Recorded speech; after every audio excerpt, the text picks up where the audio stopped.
Losing weight can be pretty straightforward, but as soon as you start to search for the best ways to lose weight, there's no doubt that you'll run into some myths and bad advice that'll make losing weight harder than it has to be, and it might even throw off your progress. So today, I'm going to run through the most common myths and lies that many of you still believe about burning fat and dropping pounds off the scale. And the first myth is the idea that eating small but frequent meals will boost your metabolism.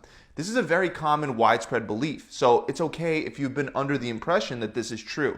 There are still even many doctors pushing this false information, but the research shows a different story. In fact, a large meta-analysis found that regardless of whether you're eating all your daily calories at once or instead you're splitting them up and nibbling throughout the day, as long as those calories are matched, there should be no difference in your metabolic rate. So focus more on setting up your diet in a way that you can be consistent with rather than worrying so much about your meal frequency. You don't need to eat 5 to 6 meals a day to get lean and look great. Next, we have the false belief that eating late at night will make you fatter than eating earlier on in the day. This has been proven to be completely untrue. Many studies have shown that simply eating later on at night doesn't make you fat. In one of these studies, researchers found that eating carbs at night didn't impair fat loss even after 6 months of doing so. In fact, it might surprise you to learn that researchers observed more favorable weight loss and hormonal changes in the group that ate most of their carbs for dinner. So it's totally okay to eat food later on at night. Just don't make the mistake of staying up too late at night and mindlessly eating junk food instead of getting to sleep. Another myth that has become a lot more popular lately is this idea that dietary fat won't make you fat. For a long time, people believed that fat was the main macronutrient that led to weight gain. So as a society, we went on this low-fat craze where a ton of processed foods had the fats replaced with sugar, and it turned out people got even fatter. So nowadays, for many, the pendulum has swung in the other direction. So instead of being fearful of fats, there's now this belief that since dietary fat can't raise your insulin levels, it's unlikely that you'll gain body fat by eating more of that dietary fat. However, the truth is that your body can still store calories very well even without the presence of insulin. Now, even though it can be very beneficial to straighten out your hormones and manage your insulin levels with a proper diet, it doesn't change the fact that a calorie from dietary fat can be just as fattening as a calorie coming from carbohydrates. Next, we have myth number 4. Dieting and especially fasting will cause permanent metabolic damage by putting you into a starvation mode. According to a review study by Menno Henselmans, starvation modes and metabolic damage don't exist. If you don't know about him, Menno Henselmans is a physique competitor and a very reliable scientific author in the realm of sports science. In his study, him and other researchers confirmed that the theory of permanent diet-induced metabolic slowing is not supported by any current scientific evidence. Moving on, we have a common myth that serves more so as an excuse than anything else. This idea that overweight people must have very slow metabolisms. On the contrary, it might surprise you to learn that it's actually the other way around. The heavier you are, the higher your resting metabolic rate tends to be. In other words, overweight individuals typically have a faster metabolism than people that maintain a healthy weight. Now, of course, someone that's overweight can also have a thyroid issue that drastically slows down their metabolism. However, being overweight alone is not in itself proof or even a sign of a slow metabolism. Next, we have the false belief that the best way to lose fat is with intermittent fasting. And let me just say right away that my favorite way to burn fat is with intermittent fasting. But just like there's no set in stone rule that requires you to eat 5 or 6 meals throughout the day, there's also no set in stone rule that requires you to fast throughout the day. As long as you consume the same number of calories, it doesn't matter whether you consume those calories by spreading them out evenly throughout the day or by packing them together into a short feeding window that's then followed by a fast. For example, a systematic review concluded that intermittent fasting produces very similar effects to continuous energy restriction when the goal is to reduce body weight and body fat. They also went on to note that intermittent fasting itself doesn't create any specific biological conditions that will enhance weight loss. However, with that said, for many people, intermittent fasting can inadvertently lead to less calories being consumed throughout the day, which would help with weight loss. For other people, it can have a negative effect, where intermittent fasting will lead them to eating more calories because they're not able to control their hunger. So I always say set up your diet in a way that fits with your preferences and in a way that you can be consistent with. Our next myth is that diet soda will inhibit or block fat loss. Now, diet soda does have its fair share of problems. It's not exactly the healthiest beverages for you because it's usually full of aspartame.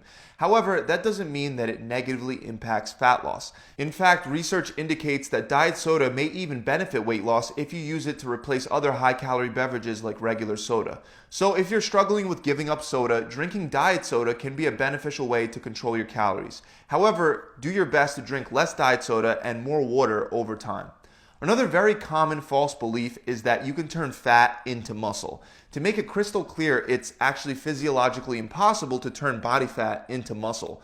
It's like trying to turn a pear into a watermelon. It just won't work. But what you can do is you can burn fat and build muscle at the same time. This happens most often when beginner lifters first start to exercise and lose weight. Since they're usually out of shape before getting started, they can lose fat and gain muscle at the same time, which coincidentally makes them believe that they turn the fat into muscle, but this is actually not true.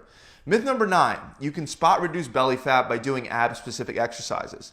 Well, the science shows that you actually can't, regardless of how many crunches you do or how much belly fat you have. We've known this for a long time, but somehow this myth continues to exist at a widespread level. There are studies dating back to 2011 from the Journal of Strength and Conditioning Research that prove that you can't target body fat with specific exercises. To prove this, scientists had participants do 4 hours of ab training every single week for 6 weeks. But even with all that effort, the ab exercises led to no belly fat reduction or fat loss in general. In fact, the researchers stated that there was no significant change in body weight, body fat percentage, abdominal circumference, or abdominal skin fold measurements. In other words, if you want to get a slim and shredded midsection, doing endless amounts of crunches and sit-ups is definitely not the answer. Next is the idea that you can't drink alcohol at all if you want to lose weight. The truth is that you can lose weight even if you drink alcohol as long as you're still in a calorie deficit, as shown by a number of studies. So it's not true that you have to give up all alcoholic beverages entirely if you want to drop pounds off the scale. With that said, alcohol does contain a decent number of calories, 7 calories per gram of alcohol to be exact. It can also impair fat burning while you process the alcohol, and people often consume high-calorie junk foods when their willpower fades after having a couple drinks. So for these reasons, it's still wise to limit your drinking, but you don't have to completely stop just to lose some weight. Another mistake is believing that dairy is uniquely fattening, and I believe this too for a while. After all, most dairy products come from cow's milk, and cow's milk is produced by cows basically to help their calves grow into full-grown cows. However, the truth is that dairy itself won't make you fatter than other sources that contain the same amount of calories. Randomized control trials show us that increased dairy consumption does not necessarily increase body fat levels. With that said, there are a couple things to keep in mind. First, it's typically easier to consume more liquid calories than solid calories. So if you're randomly drinking glasses of milk throughout the day, you'll most likely struggle to lose any weight. And the second thing is that about 65% of the human population has a reduced ability to digest lactose, which is a sugar found in dairy products. If your body can't digest lactose well, consuming dairy can lead to bloating, which some people misattribute as fat gain. But bloating and fat gain are definitely not the same thing. The next flawed weight loss myth is that you need cheat days in order to boost your metabolism and lose fat. Although cheat days can help some people manage their cravings better and ultimately stick to their diet, cheat days can also completely backfire for other people that turn their cheat meal into a huge binge eating session. So you definitely shouldn't feel obligated to throw in cheat days because you're worried about something like your metabolism slowing down. We can see proof of this in a study that evaluated the metabolic effects of eating at 140% of calorie maintenance for 3 days on a high-carb diet. And despite that huge calorie surplus, total daily energy expenditure increased by only 7%, leaving them in a 33% net calorie surplus. So bottom line, going all out on your cheat meals won't increase your metabolism enough to make up for all those extra calories. Myth number 13, keto and other low-carb diets are superior for fat loss. Well, it turns out this isn't true. Many studies show that the ratio of carbs to fat in a diet doesn't affect weight and fat loss when given the same caloric intake. In other words, keto and low-carb diets are not superior for fat loss. We have long studies and systematic reviews that clearly show that diets low in carbs and diets low in fat work equally as well, as long as the person dieting is actually able to stick to their diet plan. So if you're on a very low carb diet and you happen to love carbs, chances are very high that your diet is not going to work because you won't be sticking to it for very long. Another myth that I used to believe in is that you should never weigh yourself daily if you want to lose fat. I myself and many other trainers used to believe that it was bad for your mental health to check your weight more than once a week because doing so would create an obsession with the number on the scale. But really, the best advice is to not only rely on the number on the scale to measure your progress. That's because whether you're a man or you're a woman, adding muscle will make it look like you gained weight on the scale. That's why you should also base your results on what you're seeing in the mirror, not just the scale alone. But there's really nothing wrong with weighing yourself more often. In fact, weighing yourself daily can actually optimize fat loss for some people, according to a 2015 systematic review. The researchers in this study concluded that regular self-weighing can assist with weight loss and is not directly associated with negative psychological outcomes. Also, another 2008 systematic review found that stepping on a scale regularly can make you less likely to regain pounds lost. I do have to say though that this is one of those things that does depend on the person. So if weighing yourself every day is a source of stress, then simply do it less often. Next is the myth that fasted workouts burn more fat. In a small weight loss study, researchers split 20 participants into two groups. Both groups maintained a daily calorie deficit of 500 calories, and the only difference between the groups was that one would do 3 hours of fasted cardio per week, while the other did the same amount of cardio, but they did it in a fed state. After 4 weeks, both groups lost a significant amount of fat, but there was no difference in fat loss between the two groups. Ultimately, they concluded that it doesn't matter whether you work out fasted or fed, as long as you consume the same number of calories throughout the day, both will produce similar fat loss results. Now we're down to our last two, and myth number 16 is this very prevalent idea that you must do cardio to lose weight. However, a meta-analysis of 14 studies involving over 1,800 overweight and obese people found that isolated aerobic exercise is not a very effective weight loss therapy for overweight and obese people.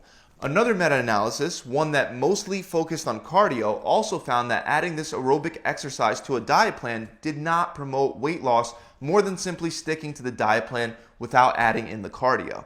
In this study, the only difference between the group that was dieting and doing cardio versus the group that was just dieting without doing any cardio at all was 11 kilograms of weight loss versus 10.7 kilograms of weight loss.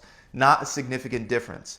Finally, our last myth is that sleep isn't that important for weight loss. We have a huge meta-analysis that disproves this. It involved over 600,000 adults, and researchers found that poor sleepers are 55% more likely to become obese. This is because low-quality sleep increases hunger by suppressing satiating hormones like leptin while raising the levels of your hunger hormone known as ghrelin.